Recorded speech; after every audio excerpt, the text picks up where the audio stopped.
ओम श्री गणेशाय नमः। प्रत्येक वर्ष चैत्र मास व कार्तिक मास की षष्ठी तिथि को पूरे उत्तर भारत में छठ पूजा का पर्व होते ही उत्साह के साथ मनाया जाता है। यह 4 दिनों का पर्व होता है, जिसमें दूसरे दिन के सूर्यास्त से लेकर चौथे दिन के सूर्योदय तक व्रती को निर्जला व्रत रखना पड़ता है। यह एक बहुत कठोर व्रत होता है और इस व्रत करने वाले व्यक्ति को किसी प्रकार का अन्न व जल को ग्रहण नहीं करना चाहिए। आज हम आपको विस्तार से बताएंगे। जय श्री कृष्णा, राधे राधे साथियों। वीडियो पर पहली बार हो तो वीडियो को लाइक करके चैनल को सब्सक्राइब अवश्य कर लें। साथियों, जिसमें दूसरे दिन के सूर्यास्त से लेकर चौथे दिन के सूर्योदय तक व्रती को निर्जला व्रत रहना पड़ता है और यह एक बहुत कठोर व्रत होता है, क्योंकि इस दौरान व्रत करने वाले व्यक्ति को किसी प्रकार का अन्न व जल को ग्रहण नहीं करना होता है। इस व्रत की अवधि कुल 36 घंटों के आसपास की होती है। चौथे दिन उगते हुए सूर्य को अर्घ देकर ही प्रसाद ग्रहण करके व्रत समाप्त किया जाता है व उसके बाद भोजन किया जाता है। मान्यता है कि इससे दंपति को संतान पुत्र की प्राप्ति होती है।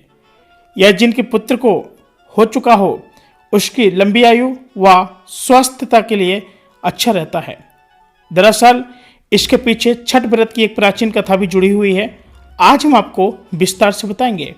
साथियों, प्राचीन समय में एक राजा रहता था और जो राजा था जिसका नाम प्रियव्रत, प्रियवंत और प्रियबद्ध भी बोलते थे, उसकी पत्नी का नाम मालिनी था। राजा के पास सब कुछ था, लेकिन उसकी कोई संतान नहीं थी। वह केवल इसी दुख में रहता था और एक दिन वह अपनी पत्नी के साथ ऋषि कश्यप के पास गया। वह उन्हें अपनी वेदना बताई। ऋषि कश्यप ने राजा के लिए पुत्र कमिष्टि यज्ञ किया। वह रानी को खीर खाने को दी। यज्ञ के फलस्वरूप रानी गर्भवती हो गई, लेकिन जब 9 माह बाद उन्हें पुत्र प्राप्त हुआ तो वह मरा हुआ था।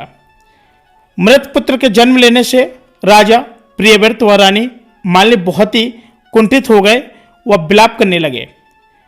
अपने पुत्र का अंतिम संस्कार करने के पश्चात राजा प्रियवंत इतने ज्यादा शोक में थे कि वह कुछ कह नहीं सकते थे।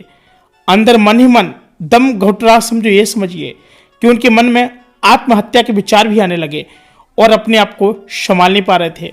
अपनी पत्नी को देख बार बार कुछ भी नहीं सोच पा रहे थे कि आखिर ये सब क्या हुआ। जब वे आत्महत्या करने जा रहे थे तो उनके सामने एक देवी प्रकट हुई। उस देवी ने अपना नाम देवसेना बताया तथा राजा को कहा कि चूंकि वे सृष्टि की मूल प्रवृत्ति के छठे अंश से प्रकट हुई हैं, इसलिए उनका नाम छठी भी है। माता छठी ने प्रियवंत राजा को परामर्श दिया कि वह निराशा न होए व उनकी पूजा करें। उन्होंने राजा को अपनी पत्नी के साथ कार्तिक मास के शुक्ल पक्ष के षष्ठी तिथि को व्रत रखने व सूर्यदेव की उपासना करने को कहा।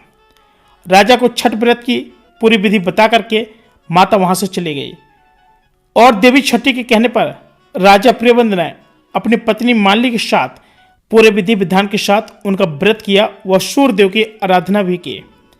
माता छठी के आशीर्वाद के फलस्वरूप रानी मालिनी पुनः गर्भवती हो गई।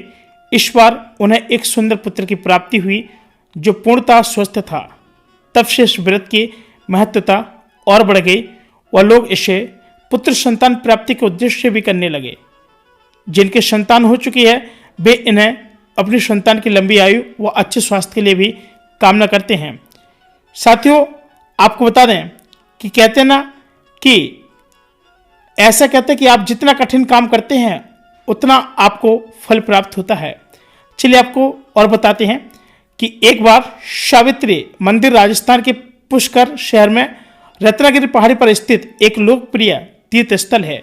यह मंदिर भगवान ब्रह्मा की पत्नी देवी सावित्री को समर्पित है।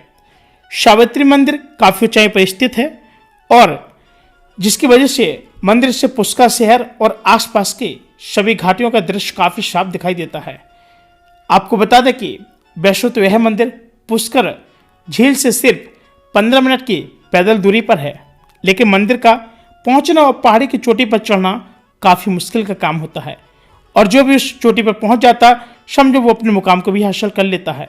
लेकिन ऐसा कहते हैं कि आप जितना कठिन काम आप करते हैं उतना तापस आपको प्राप्त होता है। बताया गया कि पुष्कर सावित्री मंदिर का जो धार्मिक महत्व है वो महत्व क्या है। साथियों, आपको बता दें कि फिलहाल सावित्री मंदिर भगवान ब्रह्मा की पहली पत्नी सावित्री को समर्पित है, लेकिन इस मंदिर में आपको ब्रह्मा जी की 2 पत्नियां सावित्री और गायत्री की मूर्ति देखने को मिलेगी। एक परंपरा के अनुसार इस मंदिर में सबसे पहले देवी सावित्री की पूजा की जाती है, इसके बाद देवी गायत्री की पूजा की जाती है। मंदिर में स्थित सावित्री और गायत्री की मूर्तियां अविश्वसनीय रूप से पुरानी हैं, जो 7वीं शताब्दी की है, लेकिन मंदिर रत्नागिरी पहाड़ी पर 1687 में बनाया गया था। भक्त मंदिर तक जाने के लिए ट्रैकिंग कर सकते हैं या फिर केवल कारों में सवारी कर मंदिर तक पहुंच सकते हैं। रोपवे से मंदिर के लिए जाना एक खास अनुभव है और रोपवे कार से यात्रा करते समय आप पुष्कर शहर के अद्भुत दृश्यों को भी देख सकते हैं। कई श्रद्धालु अपनी तीर्थ यात्रा के दौरान 200 सीढ़ियां चढ़कर मंदिर एक पहुंचना पसंद करते हैं। इसे वे तीर्थ स्थान का एक महत्वपूर्ण हिस्सा भी मानते हैं। सावित्री सुबह 5 बजे से दोपहर 12 बजे तक और फिर शाम 4 बजे से 9 बजे तक खुला रहता है। पुष्कर सावित्री मंदिर के आसपास प्रमुख पर्यटन भी है। ब्रह्मा मंदिर पुष्कर, बारा मंदिर, पुष्कर पशु मेला और पाप मोचने। सावित्री मंदिर की यात्रा के लिए अच्छा समय अक्टूबर के महीने में बताया जाता है और अक्टूबर से मार्च के बीच होता है। बता दें कि इस दौरान राजस्थान में सर्दियों का मौसम होता है, जिस दौरान तापमान 22 डिग्री सेल्सियस के आसपास रहता है, जो ज़्यादा ठंडा नहीं है। गर्मी के दौरान यहाँ पर 45 डिग्री सेल्सियस तक बढ़ जाता है यहाँ का पारा। और सर्दियों में पुष्कर शहर में कार्तिक पूर्णिमा पर नवंबर में आयोजित होने वाले पुष्कर मेले के साथ सावित्री मंदिर की यात्रा करना आपके लिए बेहद खास साबित भी होता है। सावित्री माता का मंदिर पुष्कर में स्थित है। यहाँ जाने के लिए आप हवाई, रेल और सड़क यात्रा कर सकते हैं। शहर से मंदिर तक पहुँचने के लिए आप बस या ऑटो से भी आप लोग जा सकते हैं। साथियों, यदि आपने पुष्कर जाने के लिए हवाई मार्ग का चुनाव किया है तो आपको बता दें कि पुष्कर का आपका कोई हवाई अड्डा नहीं है, लेकिन इसमें नज़दीक शंगागौर हवाई अड्डा है, जो कि पुष्कर से लगभग 150 किलोमीटर की दूरी पर है। आप यहाँ से भी पुष्कर आसानी से जा सकते हैं।